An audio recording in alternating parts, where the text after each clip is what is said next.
কাউন্সিলৰ সন্মানীয় CEM তথা আমাৰ অসম প্ৰদেশৰ লগতে উপস্থিত থকা আমাৰ ডিফু পাৰ্লিয়ামেণ্টাৰী কনষ্টিটুৱেঞ্চিৰ বৰ্তমানৰ সাংসদ শ্ৰদ্ধাৰ হৰেন সিং বে ডাঙৰীয়া লগতে উপস্থিত থকা আমাৰ 20 নং বৈঠালাংচু সমষ্টিৰ সন্মানীয় বিধায়ক ৰূপ সিং তেৰংদেৱ লগতে উপস্থিত থকা আমাৰ কাৰ্বি আংলং অট'নমাছ কাউন্সিলৰ মোৰ ভাতৃ প্ৰতিম তথা সন্মানীয় EM লুম সিং তেৰংদেৱ মোৰ ভাতৃ প্ৰতিম তথা আমাৰ পৰিষদৰ প্ৰাক্তন সদস্য তথা আমাৰ বিজেপিৰ জ্যেষ্ঠ নেতা শ্ৰদ্ধাৰ ৰাম সিং টিমু ডাঙৰীয়া আমাৰ ভাৰতীয় জনতা পাৰ্টিৰ পশ্চিম কাৰ্বি আংলং জিলাৰ সন্মানীয় সভাপতি ৰদীপ ৰঙাহাং ডাঙৰীয়া প্ৰমুখ্যে মঞ্চত উপবিষ্ট হৈ থকা কাৰ্বি আংলং অট'নমাছ কাউন্সিলৰ শ্ৰদ্ধাৰ বোৰ্ডৰ অধ্যক্ষসকল শ্ৰদ্ধাৰ মণ্ডল সভাপতি ধ্ৰুৱদেৱ চৌহান ডাঙৰীয়া VDC চেয়াৰমেন বাবুৰাম ৰংফা ডাঙৰীয়া তথা আমাৰ আজি এই ৰেলীত উপস্থিত থকা বিভিন্ন এলেকাৰ পৰা ইয়াত সমবেত হোৱা শ্ৰীযুত অমৰ সিং কিশোৰ দেৱ হৈ আপোনালোক সকলোলৈকে মোৰ শ্ৰদ্ধা যাচিছো নমস্কাৰ কাদম আজি আমি সকলোৱে গম পাইছো যে আমাৰ ইয়াত জেংখা ফিল্ডত কপিলী মণ্ডলৰ অধীনত কপিলী পৰিষদীয় সমষ্টিৰ অধীনত এখন নিৰ্বাচনী সভা আয়োজন কৰা হৈছে এই সভাত আমাৰ জ্যেষ্ঠ নেতৃবৃন্দসকল উপস্থিত হৈছে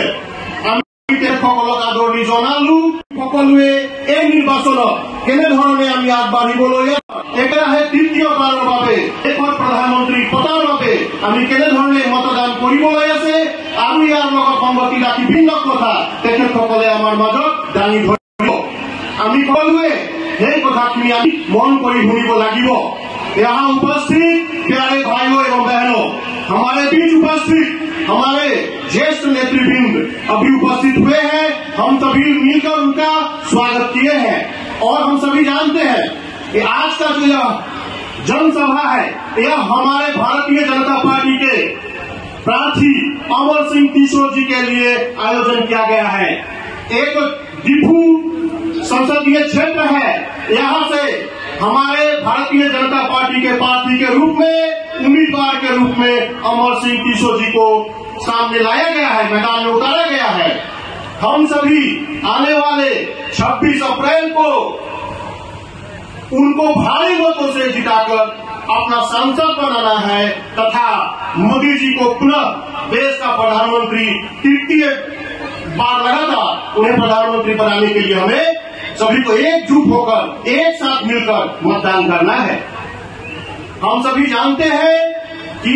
भारतीय जनता पार्टी के नेतृत्व में अपने यह जो बृहद कपिली इलाका है इस बृहद कपिली इलाके में विभिन्न विकास के कार्य विगत समय में हमने देखा है उल्लेखनीय कार्य हमारे CEM डॉक्टर तुलसीराम रघुवंश जी के नेतृत्व में हमारे अंचल में हुआ है আমি সকলোৱে আমি কপিলী সমষ্টি ৰাইজ আমি দেখিছো উন্নয়নমূলক কাম কাজ আমাৰ শ্ৰদ্ধাৰ CEM ডক্টৰ তুলসীৰাম ৰঘুৱংশ দেৱৰ নেতৃত্বত আমাৰ সাংসদ মহোদয় আছে আমাৰ বিধায়ক মহোদয় আছে আমাৰ দলীয় জ্যেষ্ঠ নেতৃবৃন্দসকল ইয়াত আছে আমি সকলোৱে তেখেতসকলক মজবুত কৰিবৰ বাবে ইয়াত উপস্থিত হৈছোহি আমি 26 তাৰিখে আমাৰ ভাৰতীয় জনতা পাৰ্টিৰ প্ৰত্যেকটা আমাৰ প্ৰাৰ্থী অমৰ সিং কিশোৰ দেৱক আমি বিপুল ভোটত জয়যুক্ত কৰিবৰ বাবে আজি ইয়াত সমবেত হৈছো আমাৰ দলে কৈছে ভাৰতীয় জনতা পাৰ্টিয়ে কৈছে আমাৰ নেতৃবৃন্দ কৈছে যে 26 তাৰিখে আমি পৰে কি কৰিম पहले मतदान फिर जलपान আমি সেইদিনা ৰাতিপুৱা ভাগতে নিজৰ নিজৰ বুথত গৈ পেলাই আমি ভাৰতীয় জনতা পাৰ্টিৰ এই পদুম ফুলটিটো ছবি এই ছবি আমি মতদান কৰিম আৰু তাৰ পিছত আমি এই মতদান কৰাৰ মানে হ'ব যে আমাৰ দেশৰ তৃতীয়বাৰৰ বাবে ভাৰতীয় জনতা পাৰ্টিৰ চৰকাৰ সুনিশ্চিত হ'ব আৰু আমাৰ সকলোৰে শ্ৰদ্ধাৰ প্ৰধানমন্ত্ৰী আমাৰ নৰেন্দ্ৰ মোদীজী তেখেতক আমি আকৌ প্ৰধানমন্ত্ৰী পাবৰ বাবে সক্ষম হম গতিকে মই আজি ইয়াত উপস্থিত থকা সকলো ৰাইজক মই আদৰণি জনাইছো এই জনসভালৈ। আৰু যিহেতু আমাৰ মাজত জ্যেষ্ঠ নেতৃবৃন্দসকল আছে, তেখেতসকলে বহুমূলীয়া বক্তব্য দাঙি ধৰিব। তেখেতসকলৰ বহুমূলীয়া বক্তব্য আমি সকলোৱে মন কৰি শুনিব লাগিব,